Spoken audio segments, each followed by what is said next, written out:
ये क्या कर रहे हो तुम? अपनी बच्ची को इस नाले में फेंक रहा हूँ। अपनी बच्ची को नाले में फेंक रहे हो, लेकिन क्यों? क्योंकि मुझे बेटी नहीं बेटा चाहिए था। 3 सालों से मन्नत मांग रहा था कि मुझे बेटा हो, क्योंकि अपना वंश आगे बढ़ाना चाहता था। पर हुई ये बेटी जिसका मुझे काम नहीं है, इसलिए इसकी जान लेना चाहता हूँ इस नाले में फेंक कर। अभी फेंक दे। अरे रुको, कैसे बाप हो तुम? भला अपने खून को कोई नाले में कैसे फेंक सकता है? अरे ठीक है, बेटी है तो क्या हो गया? कौन से जमाने में जी रहे हो तुम? 21वीं सदी है ये। बेटा बेटी सब बराबर होते हैं।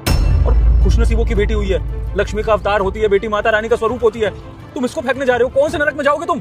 अरे इसको पालो पोसो, ये तुम्हारे लिए धनलक्ष्मी लेकर आएगी, ये लकी साबित होगी तुम्हारे लिए। देखो, मुझे ज्यादा ज्ञान मत दो। मुझे क्या करना चाहिए क्या नहीं मैंने पहले ही सोच लिया। आपका ये ज्ञान मेरे ऊपर ना कोई असर नहीं करेगा। बेटी कोई लक्ष्मी के अवतार नहीं होती है, बल्कि जेब से लक्ष्मी जाती है। समझ में आई आपको? देखो, मैं तुम्हारी बकवास और नहीं सुन सकता। तुम अगर इस बच्ची को नहीं पालना चाहते हो ना, तो उसको मुझे दे दो, मैं इसको पाल लूंगा। लेकिन इसे फेंकने की जरूरत मत करना, वरना मैं तुम्हें नहीं छोड़ूंगा। लाओ, मुझे दे दो इसे। पागल हो क्या? इस बच्ची को पाल करना पछताओगे। तुम्हारे जेब से पैसे खर्च होंगे, क्या फायदा होगा बताओ?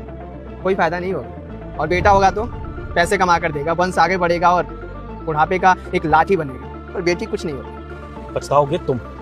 तुम्हारी जो ये पिछड़ी सोच है ना बेटियों को लेकर, इसकी वजह से एक दिन तुम पछताओगे।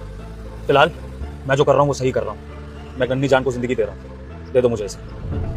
लो भाई, वैसे भी मेरे लिए मर चुकी थी। अब तुम इसके साथ कुछ भी करो, नाले में फेंको या पालो, मुझे इससे कोई फर्क नहीं पड़ने वाला। चलता हूँ, लेकिन याद रखना तुम्हें पछताना पड़ेगा।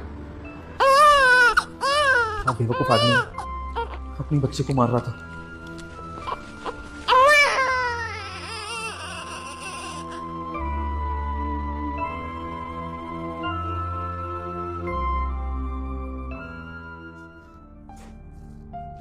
विभोर, विभोर, ये बच्चा किसका है? अभी किसी का नहीं है। मैं को समझ नहीं, तुम्हारे हाथ में ये बच्चा किसका बच्चा उठाकर लाए हो? मुझे को समझ नहीं आ रहा।